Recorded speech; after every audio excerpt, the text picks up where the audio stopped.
ក្មេងអាយុប៉ុណ្ណាដែលគួរតែចាប់ផ្ដើមរៀនហែទឹកសំណួរល្អរៀនហែទឹកគឺយើងមិនកំណត់អាយុតែរៀនតាំងពីបងប្អូនមិនន័យថារៀនកាន់ចាប់តាំងពីក្មេងកាលណារៀនកាលហ្នឹងគឺន័យថាខ្ញុំដឹងខ្មែរគួរនិយាយថាម៉េចគេថាន័យថារៀនចាប់តាំងពីក្មេងកាន់តែល្អកាន់តែក្មេងកាន់តែល្អក្នុងការរៀនហែទឹកអញ្ចឹងណាបាទព្រោះកាលណារៀនការបងប្អូនទាំងអស់គ្នានៅពីក្មេងរៀនហែទឹកគឺចាប់បានលឿនជាងការដែលយើងធំហើយរៀនបើយើងប្រៀបធៀបជាមួយនឹងការរៀនបាទបើមិនជាយើងប្រៀបធៀបជាមួយនឹងកុមារចាប់ពីអាយុ10ឆ្នាំនិងអាយុ20ឆ្នាំរៀនច្បាស់ណាស់10ឆ្នាំនឹងចាប់បានលឿនជាងដោយសារឆ្អឹងក៏ដូចជារាងកាយរបស់កុមារគាត់ងាយស្រួលបត់បែនបាទអូខេបាទចឹងហើយ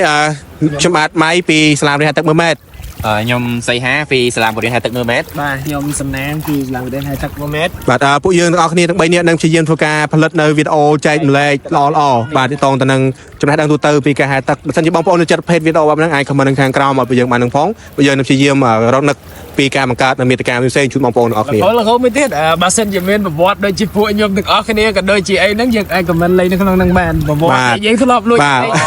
មានបងប្អូនណាខ្លះបាទការពីកុមារភាពឯងធ្លាប់លួចពុកម៉ែទៅលេងទឹកបឹងទឹកស្ទឹងអាចខមមិននៅក្នុងវីដេអូនេះបានយើងបានដឹងផងបាទ